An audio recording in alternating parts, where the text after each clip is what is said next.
For sure. Okay, so I got that. Okay, like myths. I'm saying, okay, so since it's Halloween, let's get more into like, I'm talking about like monsters. I'm talking about like, like Bigfoot type Uh, shit. That's Nah, hell, when I I guess. say, I mean, as a black man, the police is the biggest. And listen, I'm not anti-police. yeah, I am. Listen, my resume speaks for itself, but I yeah, will call the cops first yeah, before I turn to who y'all know me to be. for sure. So, Let's get into it, brother. It's showtime. We recording already, so let's get into it. So, I'm gonna start by, man. This is the we gave up naming this podcast facts. because naming a podcast is overrated, and really we took too long in trying to do so. It was a lot of work mentally, especially for me. So all right, so we're gonna go with the intro. So I'm gonna introduce myself. This is the first episode. I'm Terrell. That's it. You will learn me throughout this journey that we're about to embark on. I'm Jarvis, or Sean, or Hemi, a man with many names.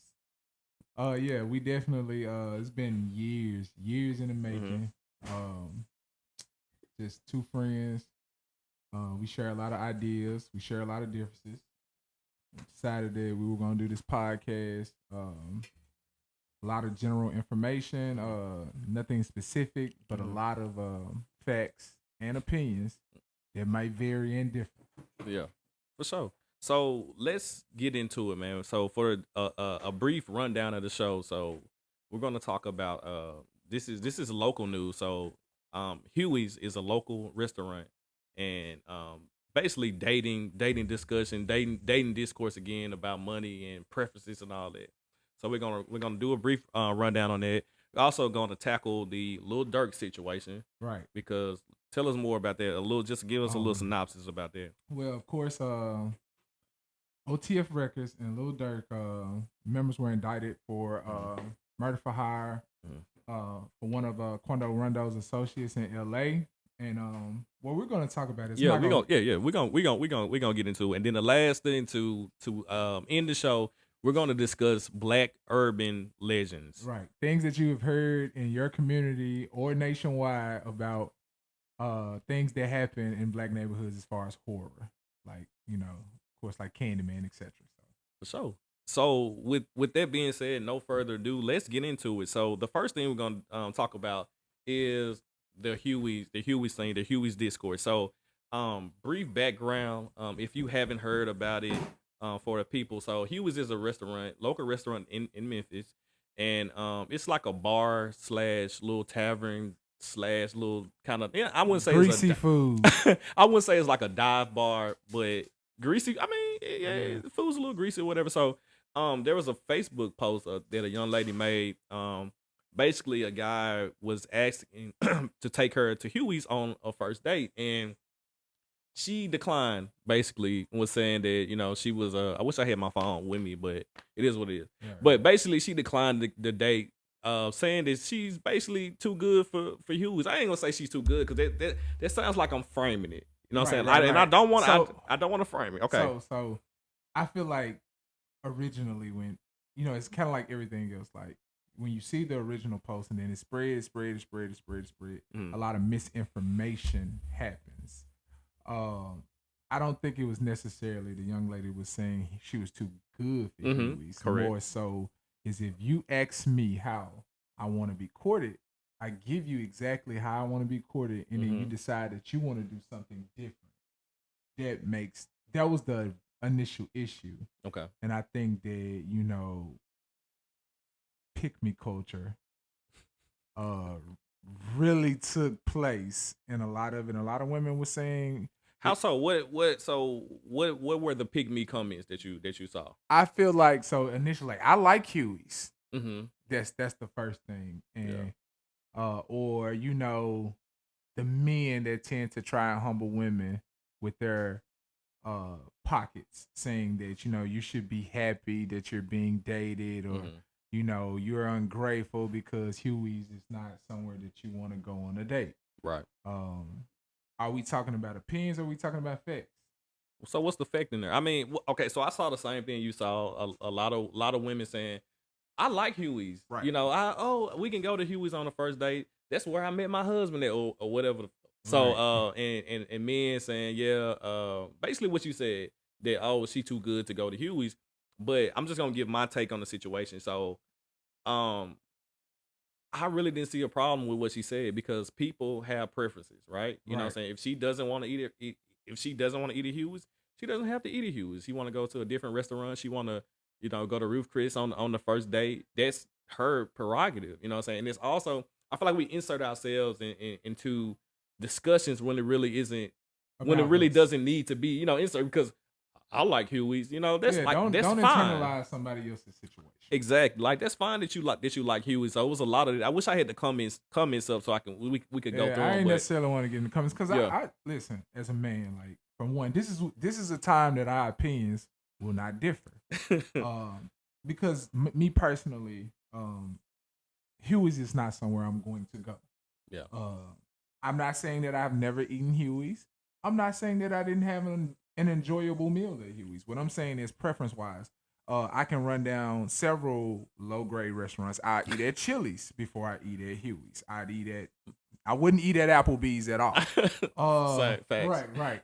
So it's not necessarily about being too good for something. It's just a preference thing. Like if you ask me out, I'm not going to pick Huey's. I'm not going to what they say, I'm not going to spare your pockets because if you ask me out, I can afford to go. If I ask you out, I can Right, afford to take you where you want to go. right, So, and if I'm asking you out, I'm asking you for what you want to do, essentially. for sure. So, Yeah, yeah. So, and I like Huey. Huey has a very good burger. yeah, when I was 16. So. I frequent Huey's. You know what I'm saying, Listen, occasionally, listen. but I'm I've really not heard. going. Like, I've dates first date. I've never gone on a first date to Huey's. But I mean, because I don't want to get into the personal thing. Like, it really don't matter. Like, because that's her. Facts, It facts, really facts. don't matter. Like, that lady said what she said, and that's dead on that. This kind of how I feel. Like I said, people basically interject themselves Yeah, into it. I seen a lot of people.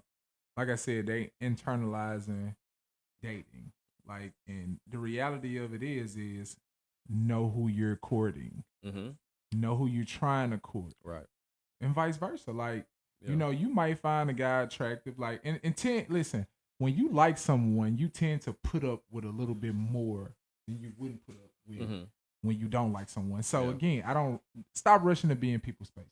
Right. That's how I feel. Like For I ain't sure. in a rush to Yeah, take someone and out. dating for me is about trying to impress someone. That's what I wanted to get into. Like, so a lot of Perfect. people think that dating, they try to impress women with their pockets, with money. You know what I'm saying? Oh, we're gonna go to an expensive place. But me, you know what I'm saying, what I like to do is impress them by where we're going, what we're gonna do, and that doesn't some it doesn't take a lot of money to be creative. Like, I think Facts. that's my biggest takeaway is that when you're trying to date someone, you want to impress them. And some people don't want to do that, but I think more people should tap into. I don't really care, Creativity, but creativity. Be yeah, creative in that's what really dating. makes a Um, good date. a Barnes and Nobles they probably, well, I don't know. I don't know Shorty like that to even know if she want to read a book. So let Yeah, me not get into if a person wants to read or anything like that or what they want to do on a date. If you ask me for to dinner, um, I hope you can afford to go where I want to go. for sure. All right, we'll end it there. So the next topic we're gonna pick up on is Lil Durk. So you know more about this than me. So I'll let you introduce this and you tell the people what's going on. So I guess the internet facts of the case because I haven't read any affidavits or anything like that. But essentially, uh, five members of OTF, which is Little Durk's record label, were indicted federally on murder for hire of one of Quando Rondo, and resulted in one of Quando Rondo's associates being killed. Um, and I guess more, I don't want to really get into the situation because me personally, if you were involved in the unaliving of one of my friends, the same result will happen. That's just how I feel. Like, Mm-hmm.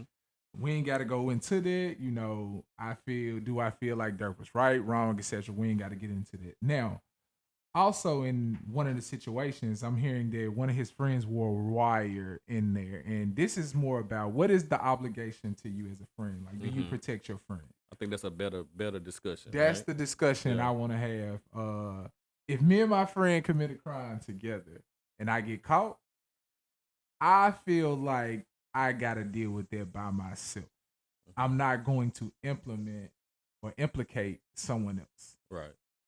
Uh, Hopefully my friend is good and says, "Hey, you taking the ride? I'm gonna take the ride with you Yeah. out. I'm gonna make sure you good. Yeah. I'm gonna make sure you got a good lawyer.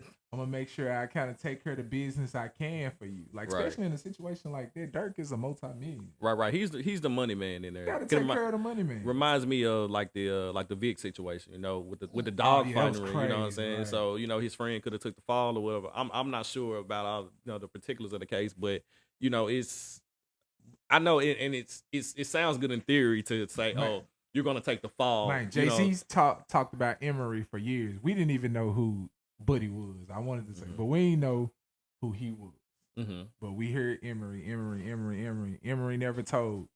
Emery came home to a bag. Like Yeah. he, you know, do we say, oh, he probably would have went to jail anyway, if he would have implemented or implicated Jay-Z in the situation. So, I mean, do you not take the ride by yourself? Jay-Z made sure he was good when he came home. I'm sure he made sure his people was good while Emery was locked up. So, you know. But also, I think was fascinating if we look at the inverse of that situation, because you know when people say, "Oh, you're gonna take the fall," but what happens when they take their fall and then they get out and then they're not taken care of? Know who your friends are, Mhm. because I know my people gonna take care of me. I don't use the word friend lightly. So knowing who your friends are is very important. Right. If your friends, I'm not going to do anything with any. First of all, there will never be a co-defendant on anything I do because I'm going to do it by myself. Yeah. Yep. So that's a big thing. But also, um, we have been friends for a lifetime. Like we're more family than friends. Yeah. So knowing who your friends are, like I know certain people that I'm around, friends that I call friends, I'm not doing certain things with them. So right. True. Let's like again, everybody is not a soldier. So let's make sure we understand. Everybody is not a soldier, you know, and it's just it's just. Am I sad? I don't want to, speak. I don't know, hyperbole. Like I'm not sad that he went to jail, but it is kind of concerning, that all these rappers are getting Hip-hop hemmed up. police, they back. It's a thing, and I was about to say, where they come from, like I've come from, what I'm saying, rough background. We both had it. It's different, it is what it is, but they've made so much money, and I would just, hope, and so many rappers are getting killed, and like this is the only genre where this happens, and it's just I hope we get to a place in the future. I don't know. Where all these terrible things aren't happening, all these rappers aren't going to jail, because like once you make it out the hood, it's like, oh, I made it. Now let me leave this life alone. But it's so hard for most of them. I'm not a conspiracy theorist, but I mean, you can see what happens. Like anytime you go against the system bites you back extremely hard. Like I'm not. I will never defend Diddy, but if you look at the whole thing, when he decided to go after someone with power, power bites back. That's just the reality of it. When you look at the situation with Dirk, the whole landscape of what he was doing in Chicago had changed. Stop the violence, promoting peace, promoting change. And the minute that he decides to go and promote change, federally he's indicted. Again, I ain't getting into the right and wrong of the situation. A lot of people have lost their lives in Chicago. A lot of people have lost their lives due to the situation. But how I feel about something personally is also not important when fact is fact. We have to protect our own. As a friend, I'm going to protect my friend. as long as it doesn't cost me. Now, if I do something, I'm not going to go after my friend because Yeah. I decided to do something, and they say, "Oh well, if you wear a wire against really, we gonna give you leniency." Yeah. No, So I'm a ride for my dog. okay, so last question so we can wrap this topic up. Do you think he does time? Do you think it's that he does the time or whatever what's going to happen?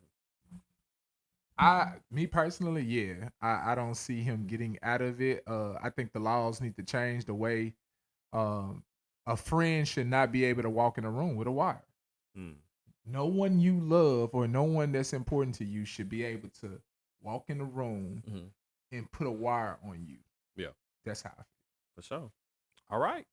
Last topic. We smoothing right along. Last topic. So it's gonna be black urban legends, right? Right. Or So black things that you have heard mm-hmm. as black people. Yeah. Uh Fact or fiction. This is October. We're around Halloween, so let's talk about like My favorite month of the year. fears. Right. My Right. favorite month of the year. So in preparation for this segment, right? Right. I looked up some black urban legends. Okay. First, you give me a list of black urban legends that you know about.